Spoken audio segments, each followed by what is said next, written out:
As the country looks ahead to the midterm elections, we're deep in it, y'all. Some of the clearest signals about where the political winds are shifting may come from a handful of bellwether districts. Those districts are in states like Arizona, Michigan, Georgia, battlegrounds that have repeatedly helped decide control of Congress and the White House in the past.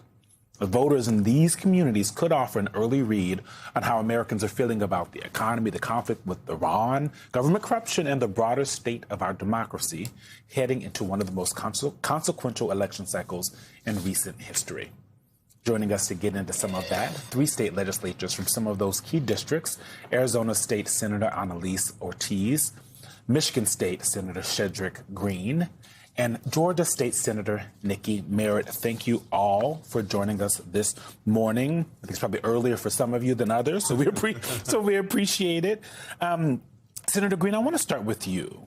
When you are talking to voters in your district, are they angrier about the war? Is it and our intervention? Is it gas prices? Is it democracy? Is it this slush fund? Is it the ballroom? What is actually bubbling up on the ground?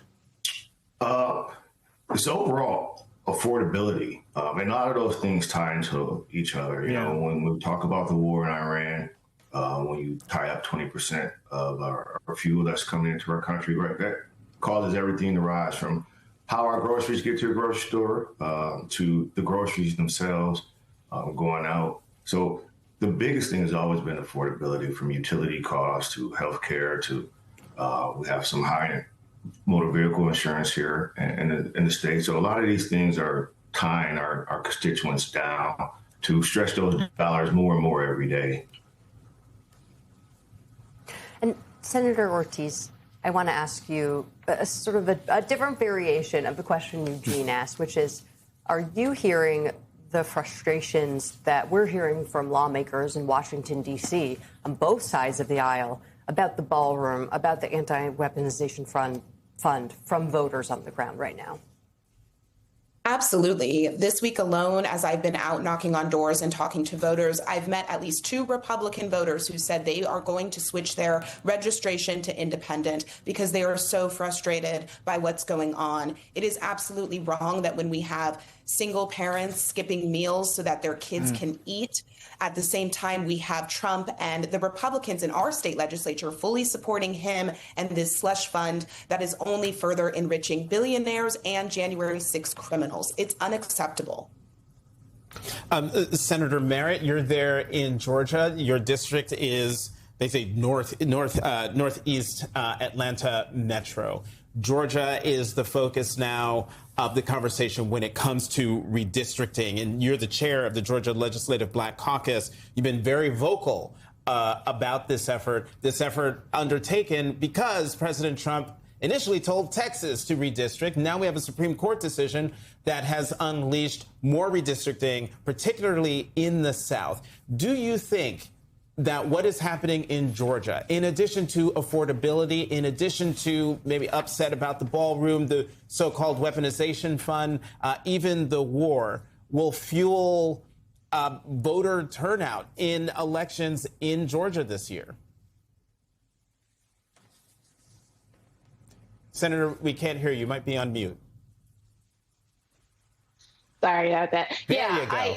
Thank you. There we go. So, I think the people in Georgia are very clear about Republicans here are taking all of their orders from Trump. They understand that this is a war of choice. It's not a strategy. Republicans, they campaigned on peace, and these candidates turned into the most trigger-happy administration in modern history. And Georgians also understand they're not being made safer by a president that has stumbled in this conflict with no plan, no exit. And every time that they drop a bomb overseas, it raises prices here at home. And working families are paying the price for this war at the gas pump and in the grocery store. Mm-hmm. And as far as Georgia, we already know this is the biggest rollback of Black political power since before the Voting Rights Act. And it's ushering in, as we're seeing in the southern states, this neo-Confederate era in our state. And I think, if anything, this is energizing our voters.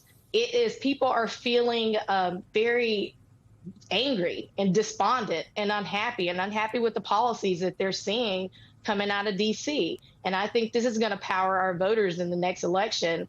And definitely all eyes are on us here in Georgia when we head into this special session on June 17th. Mm-hmm.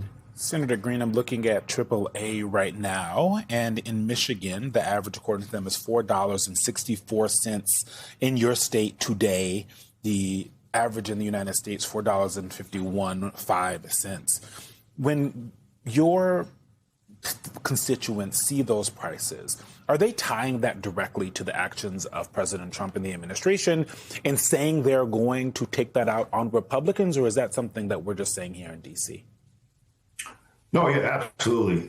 They see what happens nationally, obviously trickles down to the states. And so we have to deal with that cost burden consistently here in the state of Michigan.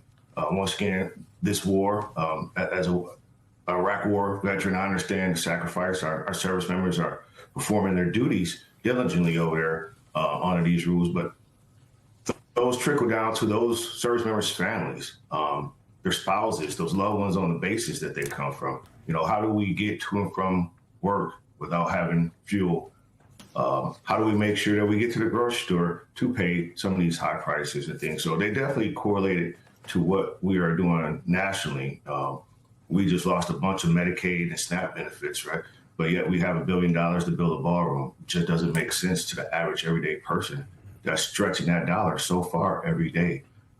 Those things affect everyone's bottom line, and they see that. We see it every day on the news. And so people are disgusted by what's going on federally when you talk to everyday voters.